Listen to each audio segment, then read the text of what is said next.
Nasemplang ko ang pinakaunang Vodge 525RR sa Pilipinas. So simulan natin ang kwento. So nangyari ito nitong weekend lang. Kasama ko ang Team 01 Moto sa BG Track Day. So nandito si Boss Arch, si Young Lady Rider, si Slick Rider, at yung iba pang member at yung mga malulupit nating karerista. So ang ginamit ko nga sa event na to ay yung Vodge 525RR. At alam naman natin, nakabisado ko na yung motor dahil ginamit ko ito nung nakaraang Boss Ironman. At natapos nga natin nung walang problema. So balik tayo sa racetrack. Ito yung footage nung papasok pa lang ako sa loob. Ito yung tinatawag na warm-up session pa lang. Panoorin natin. Okay, Vodge 525RR Carmona Racetrack Testing. So big shoutout Race Power, Ship Product, C-Lane, 01 Moto.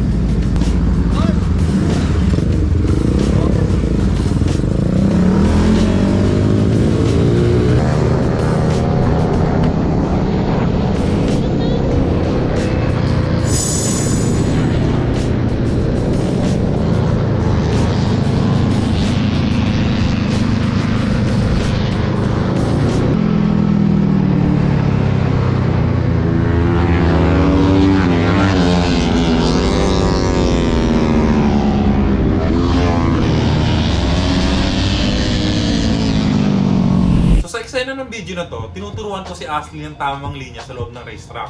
Kasi alam naman natin nakakagaling na sa semplang ni Ashley, kaya dinadaga o kinakabahan sa pagmumotor. Actually, ang bagal niya talaga sobra nung bumabiyahe pa lang kami.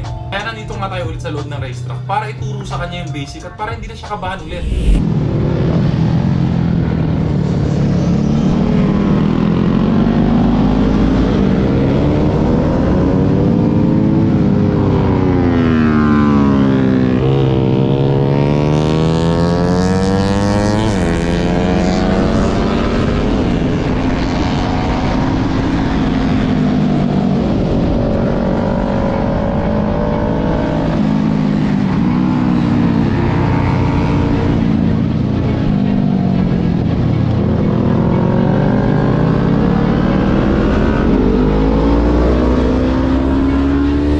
So nung nakita ko nga na medyo okay na si Ashley sa loob ng racetrack at kaya niya nang sumabay sa mga iba pang beginners, may pagkakamali ako.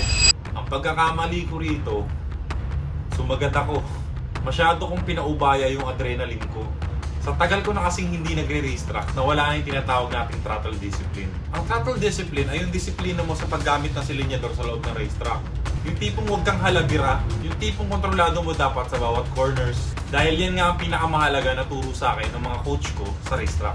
So masyadong nangibabaw yung adrenaline ko sa loob ng racetrack. Ang nangyari nga na ito, iniwan ko na si Ashley at bumakbak na ako.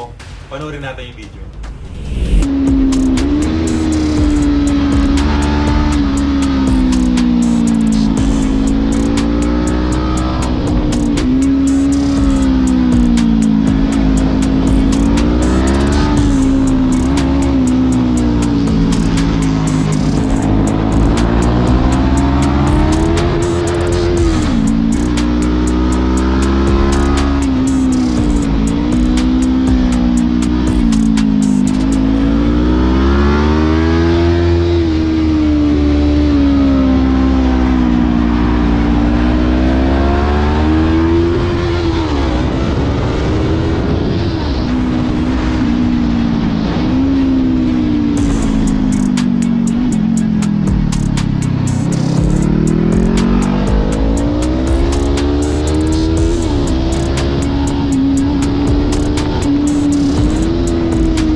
Bago ko i-play ang video, pag-aralan nga natin kung bakit ba ako sumemplang. So kitang-kita rito sa video na habang nasa tight corner ako ay pumipiga ng silinyador. Ang tendency nito, mag-overspin ang likod at mag-slide talaga tayo. Nawalan kasi ako ng throttle discipline. Pero tama na nga itong pag-explain ko. Panoorin natin yung semplang ko.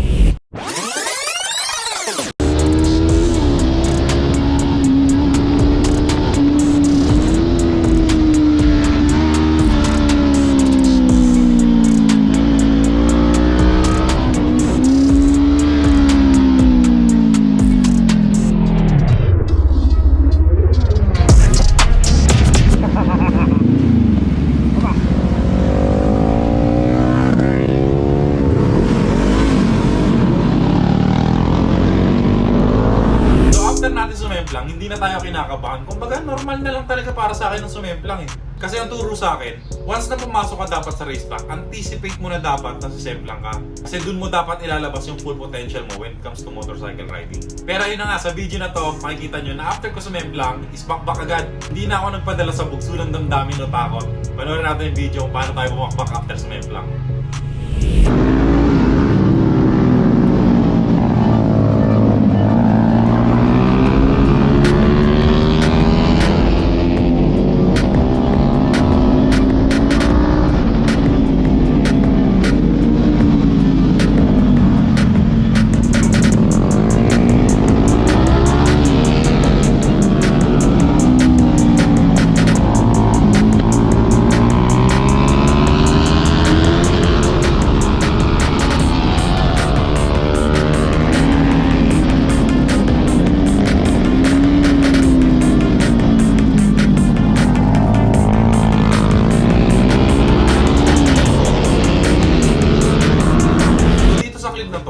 Nakita nyo na may nilingon ako sa motor ko. Naramdaman ko kasi na parang wala akong rear brake. At dito nga napansin natin na putol yung rear set ng motor. Dito na ako nagsimulang magbagal dahil hindi na ako komportable at nagpaplano na ako lumabas ng racetrack.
Pumasok na nga tayo sa loob ng paddock.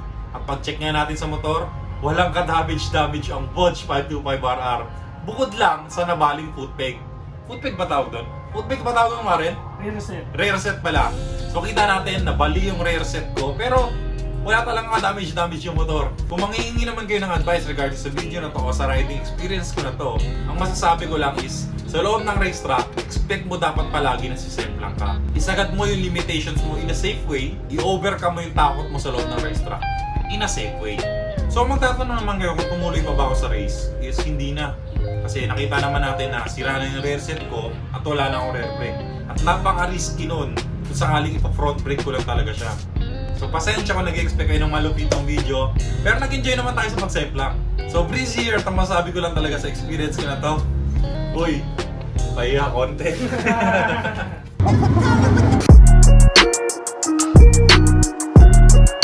Nasemplang ko ang pinakaunang motovlogger.